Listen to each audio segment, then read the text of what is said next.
Good afternoon, and thank you for joining us for our next installment of Get to Know the OAH. Today we are joined by editors John Warner and Ayoka Wicks from the American Historian, who are going to be talking to us about all things TAH, from article submissions to production to whatever questions you might have. John is our editor of the magazine. He has been the editor since 2016. He graduated with his PhD in Latin American Studies Latin American History from Indiana University, also in 2016. Ayoka Wicks is our assistant editor. She's a second-year doctoral student, also at Indiana University, Bloomington. She is studying Indigenous activism, and she is a Eastern Band Tsalagi. And so now I'm going to go ahead and turn it over to John and Ayoka. If you have any questions, please put them in the comments on Facebook underneath this post, and we will get them asked for you. Thank you. And over to you, John and Ayoka. All right. Well, thanks everyone for coming today. Glad to have you here. I just want to talk a little bit about the magazine. Hopefully you're somewhat a little bit familiar with it if you're an OAH member. If not, it is our quarterly publication, member magazine, publishes 4 times a year. What I like to imagine the magazine, how it sort of falls in the ecosystem of OAH publications is it's sort of, like to think of it as our big tent publication. I try to have something, or we try to have something in each issue that is for somebody, no matter what you are as a member of the OAH, just all the demographics. If you are a tenured professor, if you are a grad student, public historian, museum curator, whatever, we hope to have something in each issue that is for you. Besides that, our other 2 main focuses are professional development and pedagogy. We have articles that are dedicated to professional development at all levels, from grad school all the way up to tenured faculty, and pedagogy pieces. We do have pedagogy pieces that are, their focus is just primarily on teaching for from high school teachers, also tenured faculty, community college professors, stuff that is sort of geared towards those people. I also like to think that all of our other articles, especially our featured articles, can be used in the classroom as well. Whenever we have anybody write for us, I always tell all of our authors that imagine that these pieces that you are going to use, that you're going to write, they're going to be used in a classroom setting. So we want our pieces to be sort of easily digestible in about 2,000 to 2,500 words that could be used in a classroom setting, from intro-level university classes, also to upper-level graduate courses, or even high school courses. We try to make sure that our tone and our voice in all of our articles is sort of geared towards teaching and can be easily accessible to students, as well as people sort of outside the profession as well. We try to avoid heavy jargon-laden articles, or more like the stuff that you might find in the JAH, which is those sort of heavily footnoted, 10,000 word articles. We try to have easily digestible pieces in the TAH. So all of our issues are sort of centered around a theme, each issue. How we choose the theme, it just sort of depends. We have a fairly short turnaround time between when an article can be submitted and we can publish it. So we are able to, because of that, sort of speak to more sort of current events. A good example of that was this past summer, we were able to publish an issue on Black Lives Matter after all the events of the George Floyd murder, Breonna Taylor. We were able to get a really, really excellent group of scholars together to speak to that in a very short amount of time. And because of our quick turnaround time and our excellent staff, Ayoka included, we're able to get sort of these articles out and sort of speak to sort of current events. But other than that, some of our themes just are issues that we think might be interesting, sort of up and coming topics. Like, for example, we had an issue that was published last year on the history of girlhood, which we think is sort of an up and coming topic. Just something to familiarize people who might not be experts in those fields. The majority of our articles, of our featured articles at least, we are solicited. So we do ask authors to write for us. A lot of our columns are unsolicited, but some of them are solicited as well. Yeah, so Ioka, I don't know if you want to talk a little bit about maybe sort of more of the production process of what goes on behind the scenes of articles as they come in. Sure. OCO, everyone. I'm Ioka. As I already mentioned, I'm a grad student in the History and American Studies departments. So, my job as editorial assistant is mostly whatever John tells me to do, but also once I get articles are and we go through the process, which I'll talk about in a second. My job is mostly to standardize the footnotes, check for grammar and spelling, and to fact check, not in the sense that we're fact checking you because we think you're wrong, but fact checking you in the sense of, maybe something happened on the 16th of a month, but you accidentally said the 18th of a month, or, got the year off by one date. But it's not like we're literally fact checking you, just making sure we don't go on record with incorrect information. But that's sort of my job, as well as helping to facilitate content when we get to talking about the hopefully February and not March issue. Right. Then we will, that was a sort of pet project of mine. And so that's a little side part of my job as well. So the process, one thing I like about the magazine that's a little different from the journal is that fast turnaround that John kind of talked about. I remember my first semester or second semester here that we had one of the editorial staff from the JH come up, and they were like, hey, you can submit an article. It might take 3 years to get published after it goes through the editorial and peer review process and second and third review and everything. But with us, you send an article to us, or we solicit an article from you, and it goes through, a similar review process, but it's much shorter in the sense that it's not fully peer review, but it's staff review, and it's, the turnaround's like 3 months instead of 3 years. And so that process includes, a group of us historians just reviewing the piece. And a lot of the questions we ask, excuse me, are, is this the right sort of topic for us? Does it fit into any of our themes? Is it too jargon heavy? Is it pedagogical? Is it making a new contribution that's important? Those sorts of conversations. And so we have, for example, in the February issue and in the Black Lives Matter issue, gone outside the discipline of history. And so when we reach out to, for example, anthropologists, a lot of times, a lot of the theory doesn't really translate to our K-12 audience, or our, historian audience who isn't really used to a lot of that jargon. And so a lot of the copy editing process is getting that to translate to a K-12 audience and a history audience. And so as a former high school history teacher, that's another part of my job as well, is working on that level of communication. Yeah, I'm just going to jump in real quick.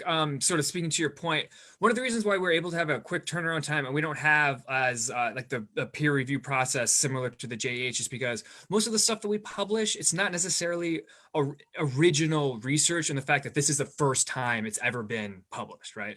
So a lot of the stuff that we publish, a lot of the stuff that we ask for features, they're already experts in the field. They maybe written a book on it, they've written a dissertation on it. And so the stuff that we get, it's sort of a distillation of that. And so just from the academic process, if you have a book published with, Harvard, Yale, we assume that has gone through the more extensive peer review fact checking process. Whereas we just sort of like Ayoka said, we do fact check everything to make sure it's correct, but the sort of like double blind peer review, we don't necessarily need to do that because of the type of stuff that we publish and the pieces, the authors that we ask to write for us. Right. And it's more, instead of a journal where you're trying to get your original research out, or your individual book chapters or dissertation chapters, to us, it's more, let's apply that work that you've done to the classroom setting. So because for example, teachers or professors who are busy, if you're a professor who's working on tenure, you're writing your own book, you're going through that process, you've got enough going on, or maybe you're already tenured, you're working on book 2, book 3, book 4. The point is you've got enough going on, or you're a K-12 teacher, maybe you're teaching in a pandemic, who knows, you've got enough going on. But the point is you want to know what the up and coming scholarship is, because as educators, we are also constantly being educated.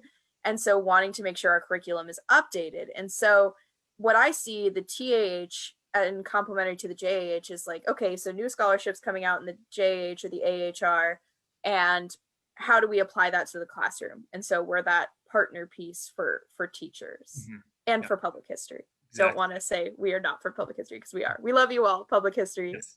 We do. And it's not to say if you have something that is like, original research that hasn't been published elsewhere, that we can't publish it. It's just sometimes difficult with our word limit. Our max is sort of like 2,500 words for a feature. Sometimes it's difficult, to get everything that you want to say out in sort of such a short piece. Whereas, JH, those articles tend to run 10, 12,000 words. Got a question here, John. Yeah. So the question is can you talk about non-feature elements you look for? Columns about the profession, reviews, lessons plans, etc. A great question. So basically utility, right? We think of, is this piece going to be useful? It doesn't even necessarily be useful to everybody, but is it going to be useful to a certain subset of the OAH, right? Is this going to be useful for high school teachers? Is this going to be useful for community college professors, for university professors? That's number one. How useful is it going to be for somebody? That's especially true with pedagogy pieces. We want something that is easily sort of applicable. So we will welcome pieces that maybe you had a project in your class, a teaching project in your class. It was great. And so you can talk a little bit about that, but we don't want the focus of the piece just to be on that, right? We want to have sort of that as a jumping off point. How can other people who maybe are teaching a different topic or who have like a different age group, how can they use sort of the tools and tricks that you learned with this project? How can they apply that to their class, right? So that's especially important with teaching pieces. For professional development pieces, we're trying, once again, we're trying to help everybody. Some of the pieces that we've published in the past for grad students, how to create a teaching portfolio. We ask people who are on hiring committees, what are the things that you look for when we have these candidates and you're trying to differentiate, 200-300 people, what are the things that you can put in your teaching portfolio that make you stand out? So these are sorts of things like, is this going to be useful? Yeah, especially for the non-feature columns, that's what we're looking at. Ayoka, do you have anything to add? I was going to contextualize that answer and talk about the February and May issue if you want. Please, go right ahead. Absolutely. So I'm super excited about the February issue. As I said, it was sort of my pet project. So as an Indigenous woman, it was... Said what it was yet, what it is. Yeah. Have we talked about the theme? Not yet. That's why I'm introducing it too. Yeah. So as an Indigenous woman, it was sort of important to me to highlight that in my job here. And so I was like, hey, John, would it be cool if we just had a whole issue on Native American sovereignty? And so that is the topic for the February, hopefully February and not March issue. It will be out soon. Be on the lookout. And so the 3 feature articles that we've got coming out are all pedagogy pieces about Indigenous sovereignty. And so we've got one piece about decolonizing lesson plans and how to incorporate Indigenous sources. We've got another piece by an anthropologist about, what is the proper terminology to use when discussing Native Americans? Is it Native American? Is it American Indian? Is it, Indigenous people? Is it First Nations? What words do we use? And we've got another piece that was a collaborative piece that I just think is amazing. I'm just going to say it.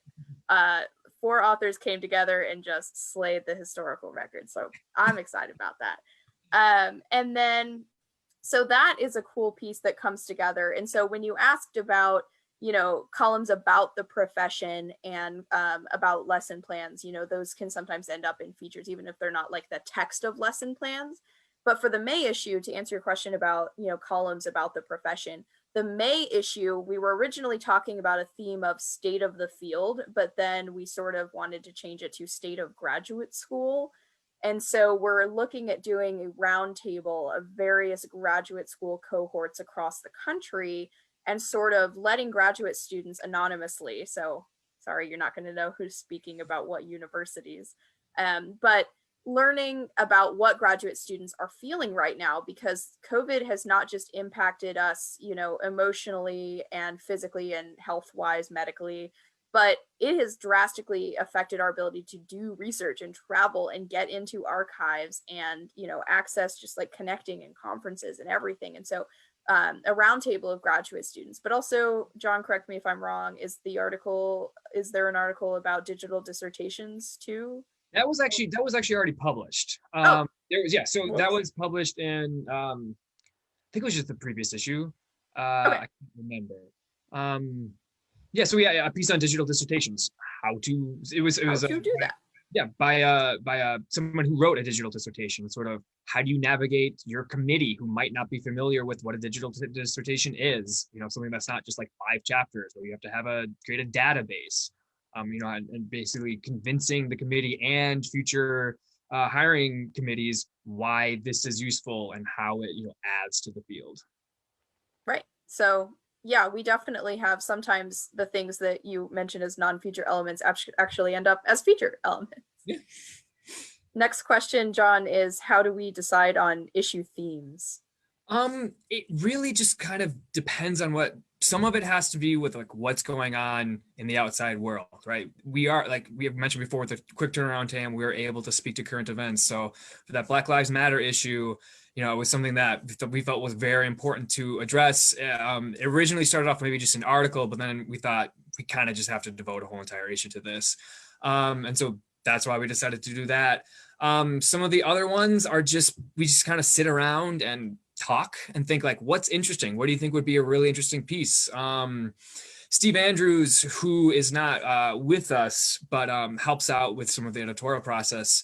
He sometimes comes up with some really interesting ones. There's like, I remember the history of aging, which is like a field that is sort of up and coming that no one really thinks about. But there's youth studies, but as a country, we're kind of getting old. There's not really an aging studies. So, just some pieces on that. Basically just something that we think would be of most interest to people. Yeah. I mean, Ioka, you haven't been around for quite as long, so I don't know right. Exactly how everything has happened, but it's honestly just sort of us sitting around talking. And I should say that the girlhood issue was actually suggested to us by a scholar, saying that, hey, I think this would be a really good issue to have. You guys should think about that. So sort of with all things related to the magazine, we welcome input from our audience, from OAH members. If you have an idea for an issue that would be great, please by all means send it our way. I think the disaster history of disasters that we did, I think 2 or 3 years ago, that was also suggested by a scholar, outside scholar. So we are welcome any ideas for themes, for any sort of pieces, features or otherwise. If you want to write for us, send us, if you have anything done, send us what you have. If you have an idea that you want to talk about, just email us. If you have an idea of an article somebody else could write, send it to us. We're always looking for ideas for content. All right. So it says this next, we have another question. Okay. I mean, did you have anything to add for that? I've been here since the Black Lives Matter issue, and the process for us has mostly been, okay, we just did a really tough issue, and then we did loss and learning, and now we're doing native sovereignty, and then we're going to do state of the field. It's like, okay, what are we going to do next? That's like lighthearted. Yeah, not necessarily. Yeah, something like a palate cleanser, maybe. I don't know. Yeah. So this next question is, can someone approach you about reviewing a specific book, movie, exhibition, etc.? Yes. Probably the most difficult part of the job here are finding people to review things. And it's gotten especially difficult this past year with the pandemic, just because people's time is wearing really, really thin and people are stretched already. I was an EA at the Journal of American History when I was in grad school, and I know how difficult it is to find book reviewers for all the reviews that are in the JAH. So that is something that I always look for. So if you have anything that you want to review, please by all means send it our way, because it makes our lives so much easier. Yes. Yeah. I was just gonna say, yep. Oh, yeah. Yeah.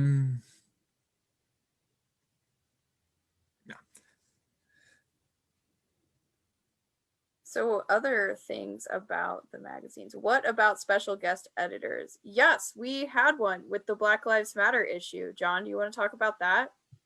Yeah. Carl Sudler agreed to be the guest editor for that. I sort of had I knew Carl from grad school, which is sort of how I approached him. And he was excellent.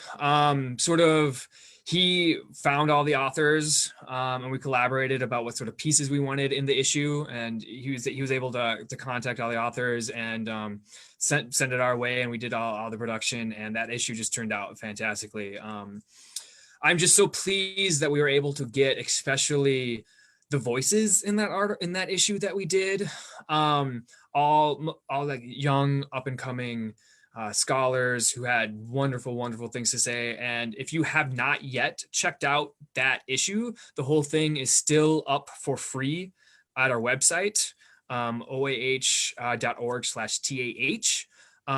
If you click the issues, past issues, it'll be, Black Lives Matter. Please, by all means, print out those articles. Feel free to circulate them in your classes. Add them to your syllabus. There is going to be a piece in that issue that you can use in your classrooms about sort of any topic, whether it's violence, sports protests, protesting in general, history of rioting. It's amazing. I cannot recommend that issue enough. And a big shout out to Carl. Once again, thank you to him for putting all that together. Absolutely. And, if there are any undergrads or grad students or anyone, hanging out watching this video, or future members that see the recording of this, you should take an assistantship with a journal, because working on that issue, especially, and working on all of the issues is a great experience, but working on that issue was so amazing for me, because I study Indigenous activism in the 20th and 21st century. And so a lot of that issue was just adjacent to my research. And so connecting with scholars that are adjacent to my field, reading about history adjacent to my field, was just super awesome and really cool. And I really enjoyed that work. And I mean, I enjoy all of the work I do here, but definitely take an assistantship if you can get one with a journal. If there's a journal at your university, if anyone from IU is here, we have like 8 journals on campus just in US history. Come on, try to get them. Yeah, so I did want to mention with that special feature. So that is just that's free for now. We probably will block that, put it behind our membership wall after a little while. So we are a member magazine. I don't know if I sort of talked to the specifics of that. So that means all of our content is available to OAH members through our website. You can digitally download each issue in a PDF, or each article or column or review or whatever is individually hyperlinked, so just easy to read, easy to print. We also do offer print subscriptions as well. That does cost a little extra. It's $18 a year, but you get all 4 issues in print. So for each issue, if you are not an OAH member, we do free up a couple articles, sort of editor's choice articles that are free for the public, but not all of them will be. So if you want to access all of our content, if you are not an OAH member, I would highly recommend becoming an OAH member. Also, if there is a specific issue that really catches your eye and you don't necessarily want to pay the subscription for the whole year, you can also buy single issue sales. Each issue is $10 if that is interested at all. So I will answer the question directed to me and make John go search for the Twitter handle. Yeah, exactly. So the question asked of me, can I expand on how the assistantship is helping professional development? If it is, that is beyond the academic portion. So absolutely. So one of the best things about working through this process is that not only is it connecting with scholars during this solicitation process, because we do outside solicitations rather than people just submitting to us. So there's that element. There's the networking. There's, of course, working with the OAH annual meeting is a part of my job as well. And so I met, for those of you that know the 2021 annual meeting being online, we're doing a lot of pre-recording. So sitting before and after some of those recordings has been super awesome, because I've been connecting with those scholars and talking about their research and being like, hey, I got to listen to your talk, but I didn't get to read your article. Can you send it to me? So that's been super awesome.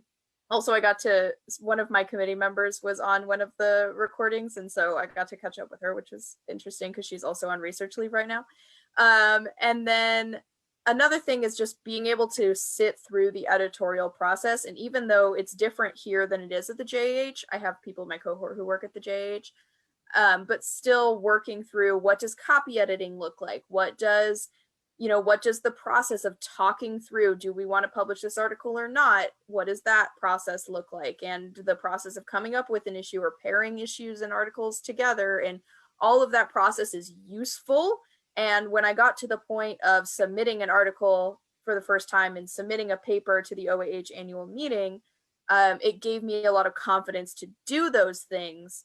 Because, how many graduate students deal with imposter syndrome? The answer is all of us. And so, feeling like I have the backing because I know what's going on behind the scenes really helps.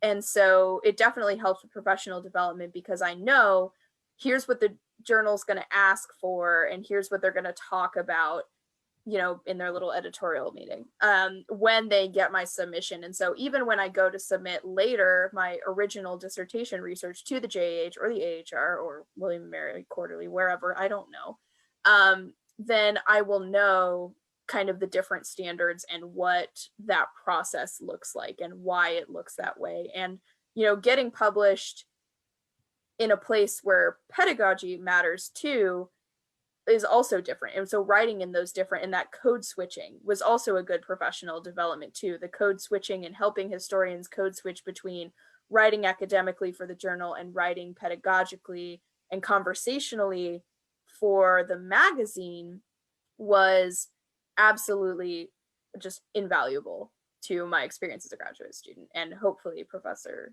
later. Has to drop our Twitter handle. It's at the AM Historian. You want to follow us on Twitter, go right ahead. If you want to email us, it is the American Historian at OAH.org as well, or website OAH.org/TAH. You can find all of our content on there. Yeah, I do want to. You talking about sort of the JH and the OAH. So another thing that I like about the magazine and how it fits into the ecosystem of OAH publications is there often is collaboration back and forth between the JH and the TAH. Especially there are certain pieces that might get submitted to the JH that they're good, but they might just not fit there, right? Because the JH articles just have a certain tone. Sort of a certain audience. So we've had, for example, some teaching pieces, pedagogy pieces, a piece on Sodal a couple of years ago that was originally submitted to the journal that we liked, but just didn't necessarily fit there. They brought it over to us and we're like, okay, we can work with this. We can run this. So that's nice too. We've done pieces where we had somebody, for example, there was an interchange on the history of AIDS, and there was and that interchange just went long, and there was some parts that were really, really good, and we just needed a place for it, and the American Historian was perfect for it. So it's different from the JH, but there's also we try as much as possible to sort of make everything. I hate to use the word synergy, but synergize our publications as much as possible. We're all one family here at the OAH. One big happy family.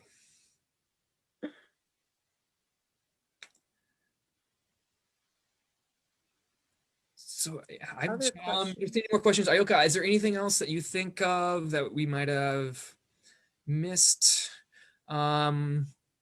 So if you're unfamiliar, I should talk about this. Yeah, so if you're unfamiliar with what the OAH Organization of American Historians is, it is a professional organization of people who do U.S. history, right? So you don't necessarily have to be living in the United States to be a member of the OAH. If your purview is American history, you should become a member of the OAH.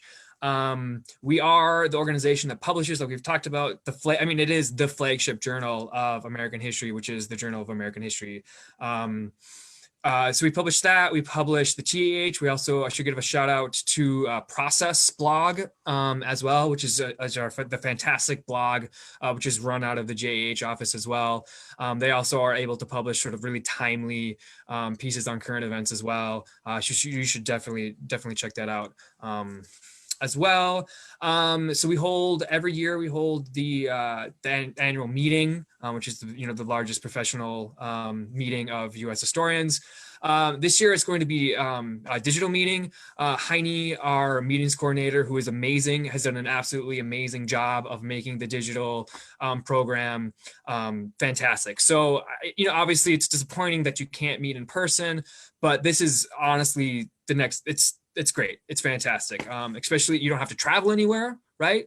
You don't have to, worry, but you don't have to have sort of, if you're an anxious person and you don't have to worry about, being in big crowds, it's fantastic. You can still meet, greet people at the conference. Yeah, it's no travel expenses, right? So this is going to be good. So you can register, Beth in the chat, correct me if I'm wrong. I think you can register for that basically up until the day of. And we're going to have just our regular, all of the panels are going to be digitally recorded. So you can, go to as many panels as you want. That's another bonus, is before you would maybe go to max 3 panels in a day, right? This with the digital one, you can, if you want to, you can see every single panel, right? Which has never been done before. I will make one addendum to that, which is that so you can technically watch all of the panels in advance, but several of the panels are having live Q&As.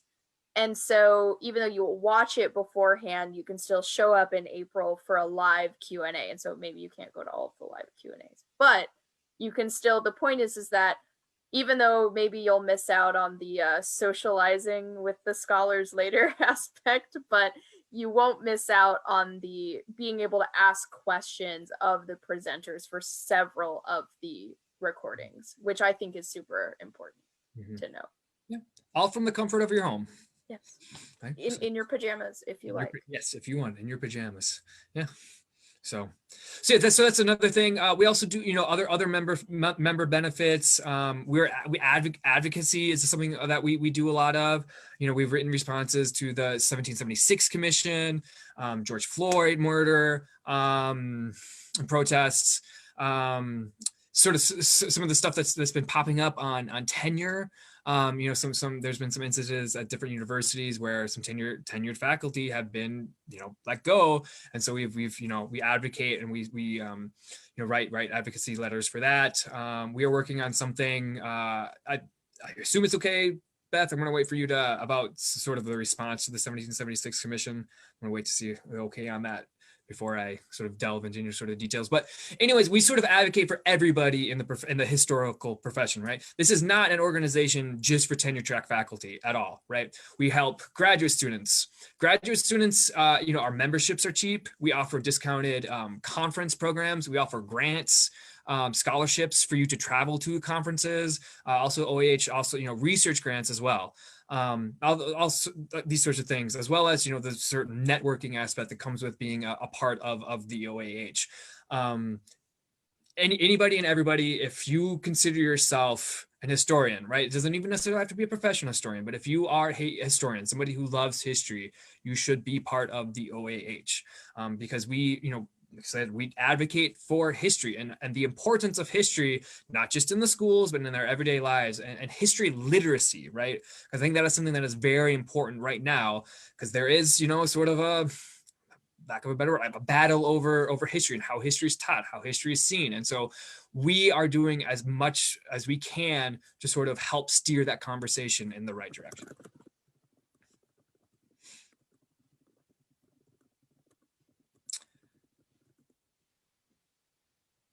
So yeah, I don't know, if anybody else has any other questions, post them in the chat, but looks like you got a green light if you want to talk about. Yeah. So the other thing is, like, right now, we are our director, Beth, executive director, Beth English, and the executive board are crafting a statement right now to send to the Biden administration, just talking about the 1776 Commission and basically encouraging them to do their own commission to sort of, well, basically rectify the wrongs that were written in that 1776 commission. It's going to be published. I guess it has been published. I didn't even know that on our website. So if you want to see that statement and us, sort of the advocacy for how important it is to sort of have the voice of professional historians, people who love history in these sorts of big historical productions, especially at the government level. That's what we're trying to do as the OAH. Just join if you can. We definitely urge you to join, and you get all the publications too, right? As a member of the OAH, you get both digital and print of the JAH, and you get the digital of the TH. So, and you can opt in for print of the TAH. Yes. Okay. So. Any other questions to engage with us? Get to know us, get to know the magazine.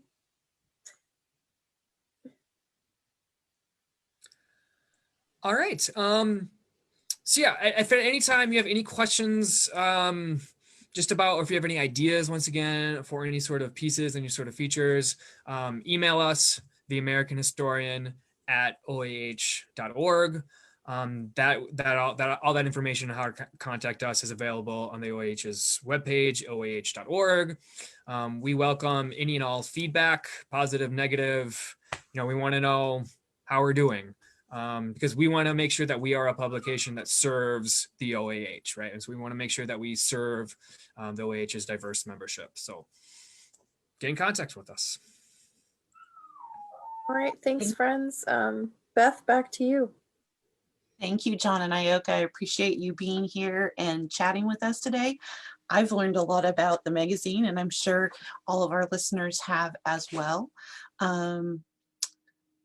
Our next Facebook Live event will be in March, and it's probably going to be with our Director of Conferences and Programming, Heini Selby. So she will be talking about all things virtual annual meeting, and we will be announcing it here on Facebook and on our other social media platforms as well.